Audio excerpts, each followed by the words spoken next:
Selamat jumpa lagi Bapak Ibu Guru dimanapun Anda berada.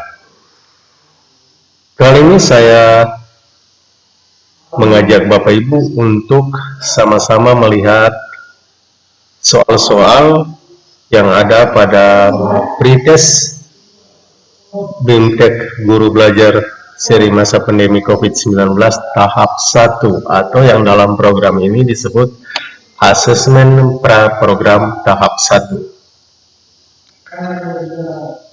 Di sini saya coba menjawab soal-soal ini semampu saya.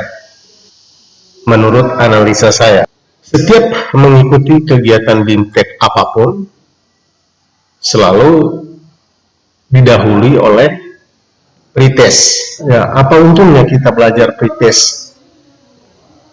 Menurut saya keuntungannya yang pertama, kita mendapat gambaran materi apa yang akan kita geluti dalam sebuah BIMTEK.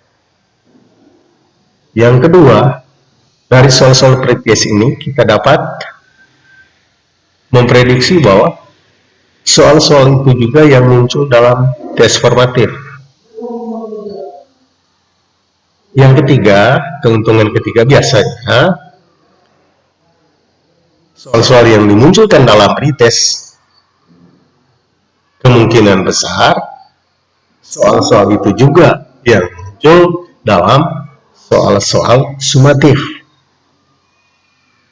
Beruntunglah Bapak Ibu menonton video ini, saya menggambarkan soal-soal apa yang akan muncul nanti dan materi apa yang Bapak Ibu akan geluti dalam program ini.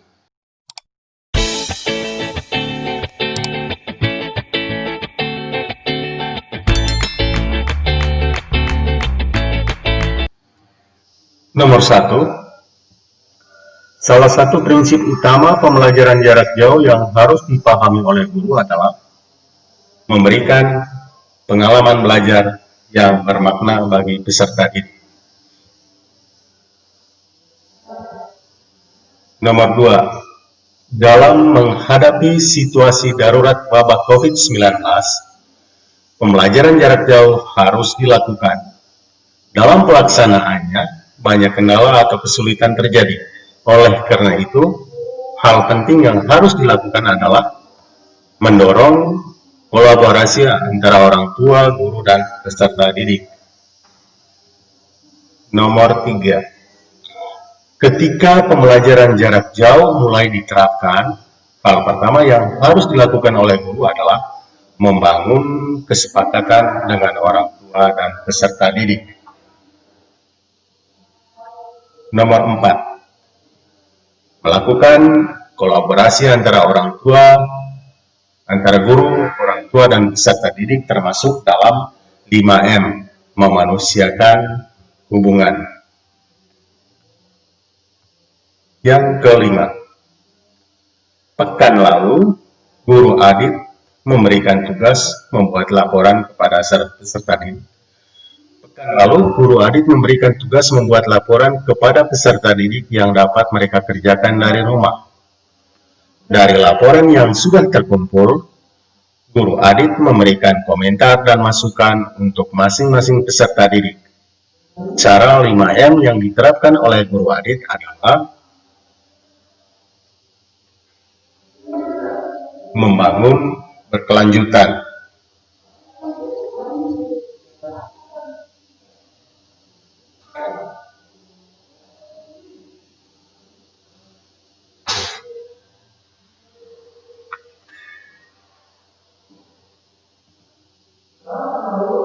Perhatikan daftar di bawah ini untuk nomor 6, memberikan komentar atau masukan dari tugas yang dikerjakan peserta didik, membuat instruksi tugas yang mudah dipahami orang tua dan peserta didik, memperbanyak asesmen formatif untuk membantu peserta didik memahami materi pelajaran, tergolong dalam cara 5M manakah pernyataan-pernyataan di atas. Menurut saya ini membangun berkelanjutan. Nomor 7, selain memanusiakan hubungan, melibatkan orang tua dalam pembelajaran jarak jauh dapat dilakukan melalui cara memilih tantangan. Dari pilihan di bawah ini, manakah cara memilih tantangan yang tepat untuk direkomendasikan kepada orang tua? Menurut saya jawabannya adalah menyusun jadwal belajar bersama anak. Nomor 8. Hasil asesmen diagnosis yang dilakukan guru Roni menunjukkan bahwa peserta didiknya merasa bosan belajar dari rumah. Mengetahui hal tersebut, guru Roni berdiskusi dengan orang tua dan peserta didiknya untuk mencari solusi. Berdasarkan pernyataan di atas, cara 5M yang dilakukan guru Roni adalah membangun berkelanjutan. Nomor 9. Sebelum melaksanakan pembelajaran jarak jauh, guru Aben terlebih dahulu berkomunikasi dengan orang tua murid. Di beberapa kesempatan, guru Aben menjelaskan mengenai tujuan dan proses pembelajaran jarak jauh lewat video tutorial dan infografis kepada orang tua murid. Apa yang dilakukan guru Aben tergolong dalam cara 5M... Menurut saya, jawaban ini adalah memberdayakan konteks. Nomor berikut. Kurikulum dalam kondisi khusus merupakan, jawabannya adalah penyederhanaan dari kurikulum nasional. Nomor 11, pembelajaran yang berfokus pada pendidikan kecakapan hidup adalah salah satu prinsip pembelajaran jarak jauh. Anda dapat menerapkan prinsip tersebut dengan memberikan aktivitas titik-titik. Menurut saya jawabannya pembelajaran materi penjumlahan dan pengurangan dengan melakukan transaksi membeli dan menjual barang.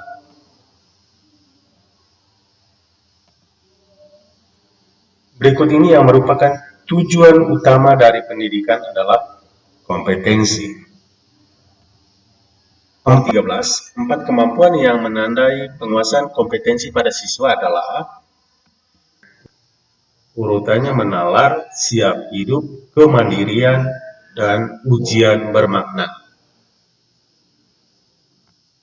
Guru Adi memberikan tugas proyek secara berkelompok dengan jangka waktu pengerjaan 1 bulan. Selama proyek berlangsung, Guru Adi meminta peserta didik untuk memberikan laporan setiap minggu. Guru Adi juga memberikan komentar dan masukan di laporan mingguan peserta didik.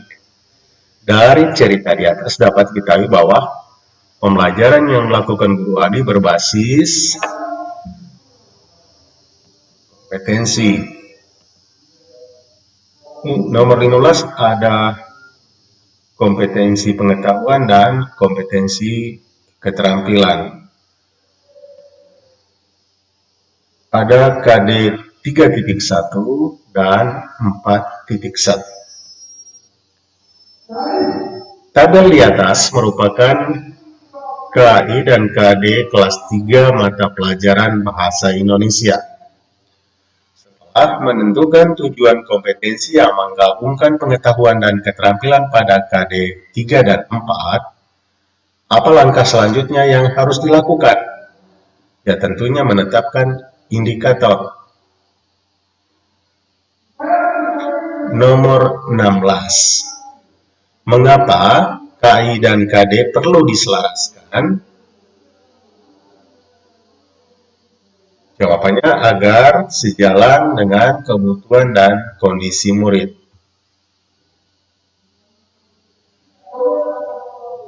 Nomor 17. Ada kompetensi inti dan ada kompetensi pengetahuan dan kompetensi keterampilan. KD 3.5 dan KD 4.5. Guru prima akan mengajar materi listrik untuk kelas 6 sesuai dengan kompetensi inti dan kompetensi dasar dalam tabel di atas. Sebelumnya, guru prima melakukan asesmen diagnosis dan mendapat informasi bahwa ada orang tua murid yang bekerja di perusahaan listrik negara atau PLN dan memiliki waktu luang. Dari informasi tersebut, manakah aktivitas pembelajaran yang cocok diterapkan oleh guru prima? Menurut saya jawabannya adalah membuat acara talk show bersama orang tua murid yang bekerja di PLN tersebut.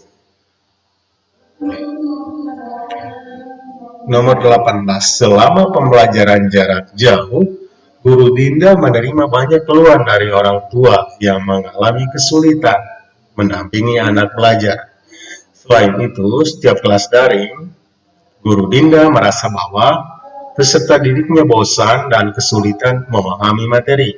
Permasalahan tersebut dapat dihindari jika Guru Dinda melakukan asesmen diagnosis awal.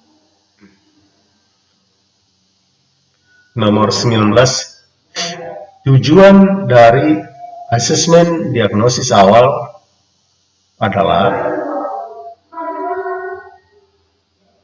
menurut saya memonitor perkembangan non-kognitif dan kognitif siswa untuk memenuhi target pencapaian belajar.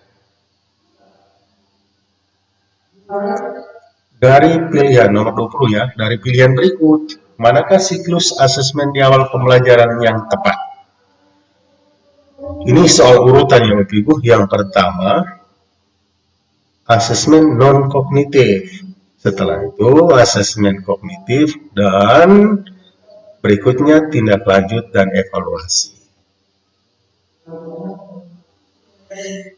Nomor 21, dalam melakukan persiapan asesmen diagnosis non-kognitif awal, Anda dapat memberikan pertanyaan kunci seperti, ini non-kognitif ya Bapak Ibu, berarti bukan pengetahuan. Apa saja kegiatan yang kamu lakukan selama belajar dari rumah? Nomor 22, Guru Joni mengajar di kelas 1 SD. Di awal pertemuan, Guru Joni menanyakan perasaan dan keadaan siswanya. Dari pernyataan tersebut dapat diketahui bahwa Guru Joni sedang melakukan tahapan apa. Ini sudah di awal pertemuan, berarti ini di awal pertemuan. Menanyakan perasaan dan keadaan.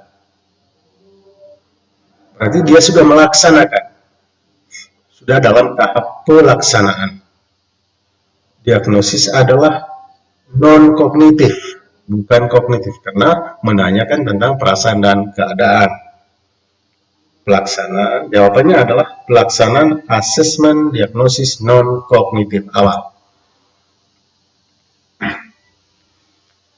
Nomor 23, di tahun ajaran baru, Guru Wendy ditugaskan menjadi wali kelas 4 SD. Sebelum tahun ajaran dimulai, Guru Wendy mempersiapkan banyak hal untuk pembelajaran jarak jauh. Salah satunya adalah soal-soal yang terdiri dari materi pembelajaran kelas 4 semester 1 dan beberapa materi dari kelas 2 dan kelas 3 dan kelas 2. Yang dilakukan Guru Wendy merupakan tahapan apa? Ini di awal tahun ajaran ditugaskan. Lalu di sini sebelum tahun ajaran dimulai, Guru Wendy mempersiapkan banyak hal. Berarti ini dalam tahapan persiapan tentang materi, tentang soal-soal. Berarti ini termasuk tahapan persiapan asesmen diagnosis kognitif. Jawabannya persiapan asesmen diagnosis kognitif awal. Nomor 24. Guru Tia telah melakukan asesmen diagnosis kognitif dan non-kognitif awal. Adit, seorang siswanya, memiliki nilai tinggi pada asesmen diagnosis kognitif. Namun pada asesmen diagnosis non-kognitif, Adit mengatakan bahwa dirinya tidak menyukai kegiatan pembelajaran jarak jauh yang gurunya berikan.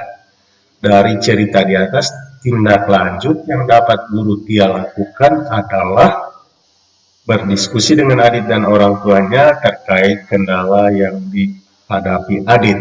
Itu jawaban menurut saya ya teman-teman. Next. Nomor 25. Setelah melakukan asesmen diagnosis awal, Isma, seorang kelas 5, memiliki hasil asesmen dengan nilai 1 semester di bawah rata-rata kelas.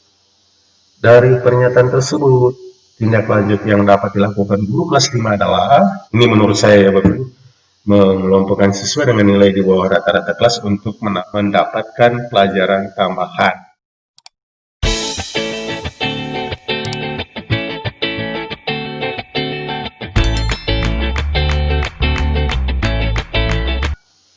Kita masuk ke nomor 26.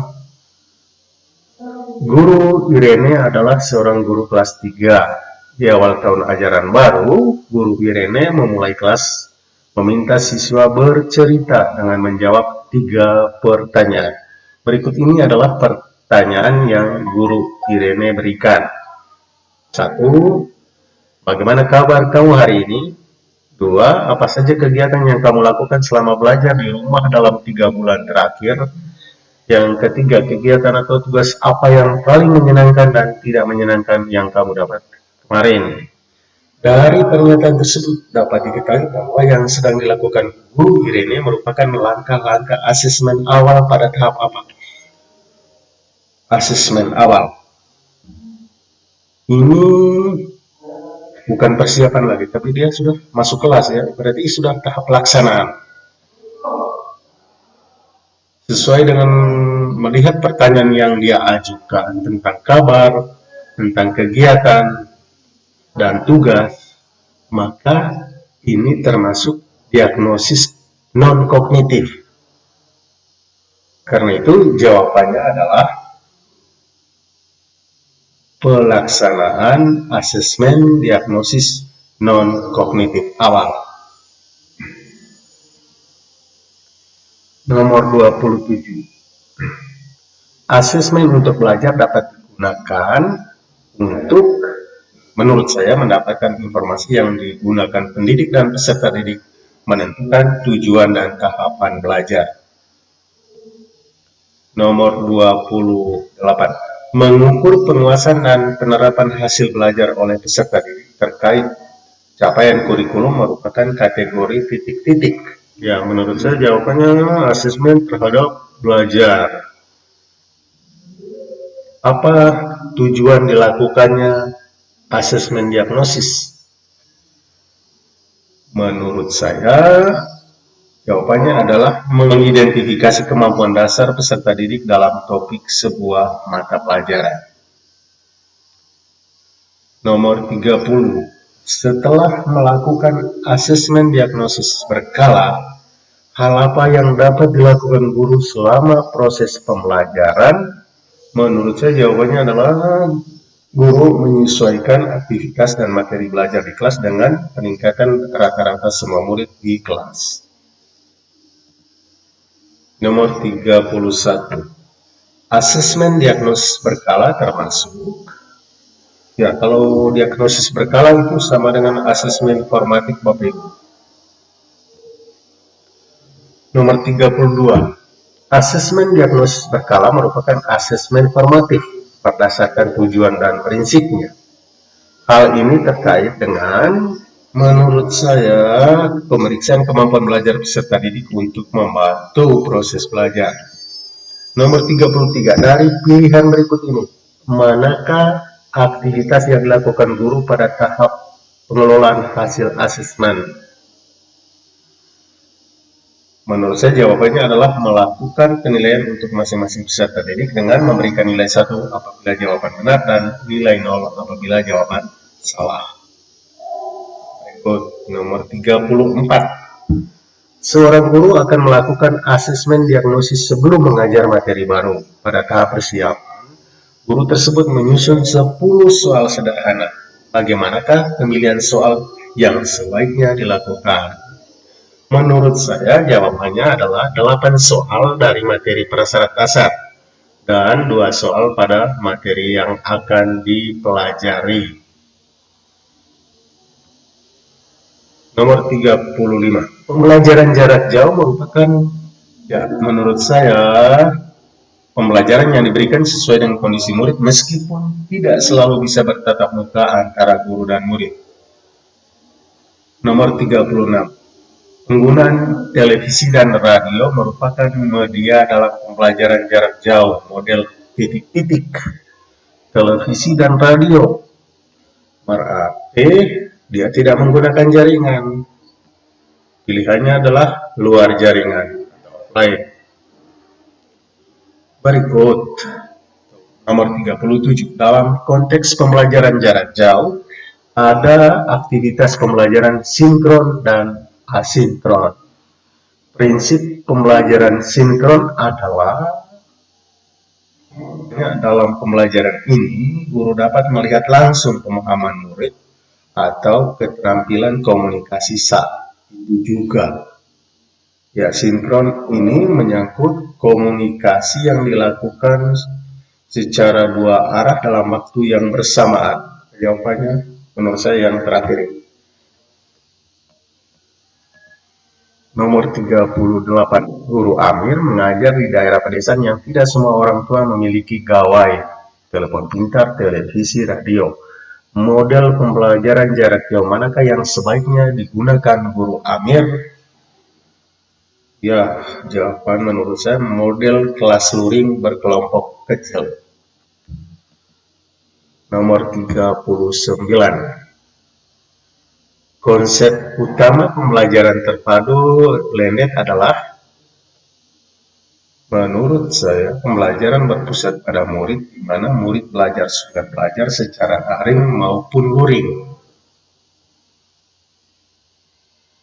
Nomor 40. Saat melakukan pembelajaran dari rumah, seorang anak mulai merasa bosan untuk melanjutkan belajar, sementara LKS yang harus dia kerjakan cukup banyak.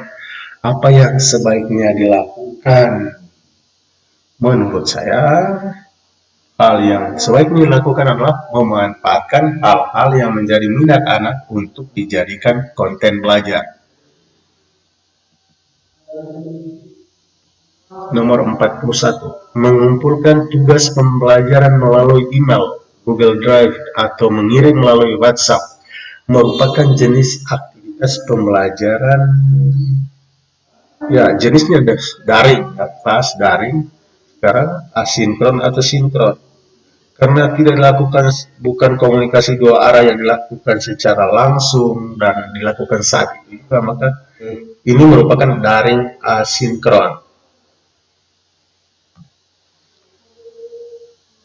Nomor 42. Sekolah memutuskan untuk melakukan pembelajaran tatap muka. Jumlah rombongan belajar yang banyak membuat sekolah harus membagi peserta didik bergiliran hadir selama 3 hari di sekolah. Di sisi lain, guru-guru merasa waktu yang diberikan masih kurang. Untuk mengatasi hal tersebut, manakah langkah yang dapat dipilih oleh guru? Menurut saya, karena waktunya kurang, jalan yang diambil adalah solusinya adalah menambah waktu pembelajaran lewat internet. Dan kalaupun tidak ada jaringan, ya memberikan lembar kerja atau modul sebagai pendukung.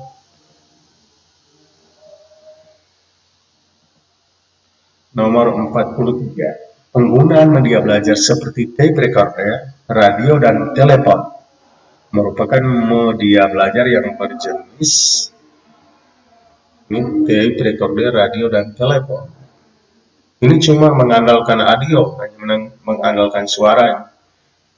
Pilihannya jenis audio. Nomor 44. Nah, definisi dari pengetahuan konten adalah, kalau menurut saya konten itu adalah pengetahuan tentang mata pelajaran yang akan dipelajari. Jawabannya yang terakhir ini. Buat nomor berikut 45. Di dalam kelas, Guru Ani menggunakan media belajar audio visual karena menyadari peserta didiknya memiliki gaya belajar yang berbeda. Pemilihan media belajar yang dilakukan Guru Ani berdasarkan titik-titik. Karena kata kuncinya adalah peserta didik memiliki gaya belajar yang berbeda, maka pemilihan media ini saya rasa berdasarkan karakteristik peserta didik. Nomor 46. Guru Budi memberikan tugas menulis kebudayaan daerah pada peserta didiknya. Untuk mengerjakan tugas tersebut, peserta didik diminta untuk mewawancarai orang tua masing-masing. Pembelajaran tersebut termasuk dalam memperoleh informasi dengan sumber belajar. Ini kan orang tua, berarti orang. Jawabannya 47. Manakah di antara pengalaman belajar berikut yang lebih efektif dan memberikan informasi lebih banyak untuk peserta didik? Menurut saya, kegiatan ini melakukan simulasi. Nomor 48. Definisi dari media pembelajaran adalah alat fisik yang digunakan untuk menyampaikan isi materi pelajaran.